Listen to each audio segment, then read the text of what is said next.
தேவனுக்கே மகிமை உண்டாவதாக. எனக்கு அன்பான கர்த்தருடைய பிள்ளைகளே, கர்த்தருடைய வார்த்தைகளை கேட்டுக்கொண்டு இருக்கிறதான உங்கள் ஒவ்வொருவரோடும் கர்த்தருடைய கரம் தங்கியிருக்கும். தேவனாகிய கர்த்தர் உங்களை ஆசீர்வதிப்பார். வேதத்திலே நீதிமொழிகளின் புஸ்தகத்திலே 16ஆம் அதிகாரம் 4வது வசனத்தில் வாசிக்கிறோம், கர்த்தர் சகலத்தையும் தமக்கென்று படைத்தார். ஆம் தெய்வ பிள்ளையே, தேவனாகிய கர்த்தர் சகலத்தையும் தமக்கென்று படைத்தார். இந்த பூமி உண்டாக்கப்பட்ட பொழுது ஆண்டவர் ஒவ்வொன்றையும் கர்த்தர் அவர் படைத்தார். தம்முடைய வாயின் வார்த்தைகளினால் சகலவற்றையும் உருவேற்படுத்தினார். படைக்கப்பட்டதெல்லாம் தேவன் நல்லதென்று கண்டார். மனுஷனையும் கர்த்தர் உண்டாக்கினார். ஸ்பெஷலாக தம்முடைய கரத்தினாலே அவனை உண்டாக்கி நாசியில் ஜீவ சுவாசத்தை கொடுத்து அவன் ஜீவாத்மாவாக கர்த்தர் அவனை மாற்றினார். இவைகள் எல்லாவற்றையும் படைத்து கர்த்தர் நல்லதென்று கண்டார். அதை தமக்கென்றே கர்த்தர் படைத்தார். எல்லாவற்றையும் தமக்கென்று கர்த்தர் படைத்திருந்தாலும் ஒவ்வொன்றுக்குரியதான தேவைகளை கர்த்தர் அந்த பூமியின் நிலத்தில் அவர் சந்தித்து வைத்தார். மனுஷனுக்கு என்ன தேவையோ அதை எல்லாவற்றையும் ஆண்டவர் படைத்து கொடுத்துட்டார். ஜீவ ஜந்துக்களுக்கு என்ன தேவையோ அதெல்லாம் படைத்து ஆண்டவர் கொடுத்துட்டார். சகலவற்றையும் தமக்கென்று படைத்தவர் மனுஷனுடைய தேவைகளையும் கர்த்தர் சந்தித்து நடத்தினார். இன்றைக்கு மனிதர்களாகிய நம்முடைய வாழ்க்கையில் சகலவற்றையும் கர்த்தர் நம்முடைய வாழ்க்கையில் கொடுத்திருக்கிறார், ஆசீர்வதித்திருக்கிறார், நன்மையினால் நிரப்பியிருக்கிறார்.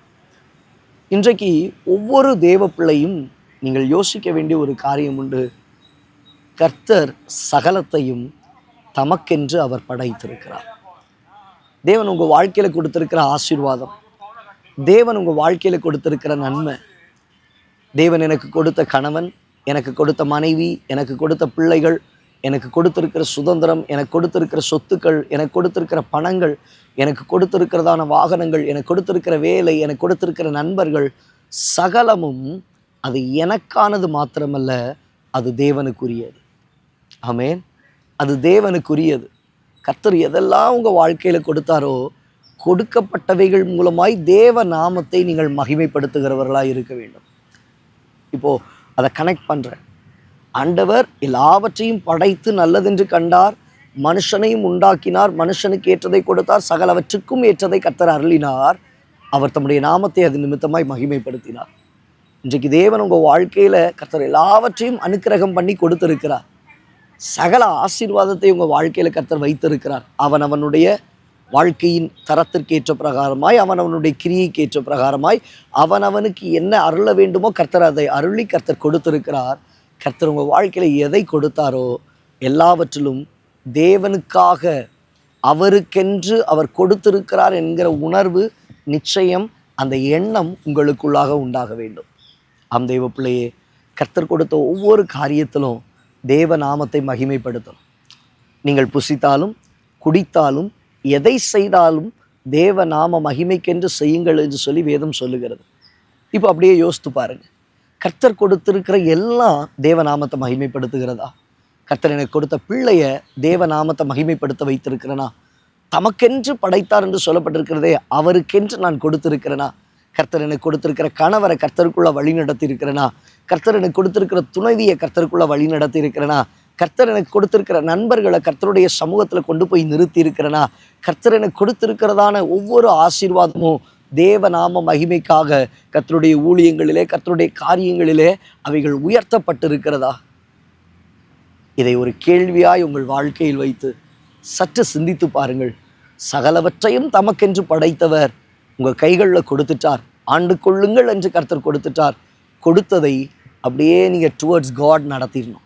டுவர்ட்ஸ் காட் கொடுத்துடணும். ஆண்டவருக்கு நேராக கொடுத்துடணும். ஆண்டவருக்கு நேராக அதை வைத்திடணும். ஆண்டவரே, சகலமும் உம்முடையது, சகலமும் தேவனுடையது, சகலமும் அவருக்குரியது என்கிற அந்த உணர்வு, அந்த எண்ணம், அந்த சிந்தை எப்பொழுதும் நம்முடைய வாழ்க்கையில் இருக்கும்.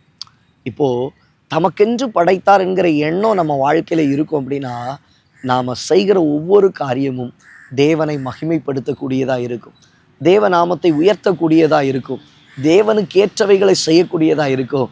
கர்த்தருக்கு பிரியமானது நம்முடைய வாழ்க்கையில் இருந்து கொண்டே இருக்கும். அந்த தெய்வ பிள்ளையே, கர்த்தர் உங்களுக்கு கொடுத்திருக்கிற வீடு, கர்த்தர் உங்களுக்கு கொடுத்திருக்கிற சுதந்திரம், கர்த்தர் உங்களுக்கு கொடுத்திருக்கிறதான குடும்பம், கர்த்தர் உங்களுக்கு கொடுத்திருக்கிற ஆசீர்வாதம் சகலமும் உம்மை துதிக்கட்டும். சகலமும் தேவனுடையது. அதை கர்த்தர் எனக்கு கொடுத்திருக்கிறார், என்னை ஆண்டு கொள்ளும்படி செய்திருக்கிறார்.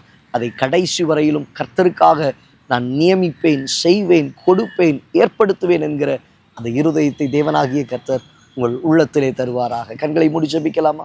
நல்ல தகப்பனே, இந்த வார்த்தைகளை கேட்ட உம்முடைய பிள்ளைகளுடைய வாழ்க்கையில் ஆண்டவரே, கர்த்தர் சகலத்தையும் தமக்கென்று படைத்தீர் என்று சொல்லி நாங்கள் பார்த்தோம். கர்த்தர் எங்கள் வாழ்க்கையில் கொடுத்திருக்கிற சகலமும் உம்முடையது. சகலவற்றையும் கர்த்தரை ஏற்படுத்தினீர். உடைய பிள்ளைகளுடைய வாழ்க்கையில் அது ஆசீர்வாதமாய், நன்மையாய், நன்மை விளங்கும்படி செய்வீராக. இயேசுவின் நாமத்தில் பிதாவே, ஆமென்.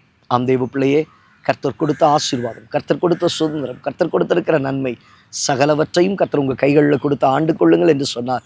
அதை தமக்கென்று ஆண்டவர் படைத்தார். டுவர்ட்ஸ் காட், ஆண்டவருக்கு நேராக அதை கொடுங்க, ஆண்டவருக்கு நேராக செலுத்துங்க, ஆண்டவருக்கு நேராக நியமிங்க. தேவன் இன்னும் உங்களை பலுகி பெருகும்படி செய்வார். இன்னும் கர்த்தர் உங்களை ஆசீர்வதிப்பார். God bless you, God bless you, God bless you.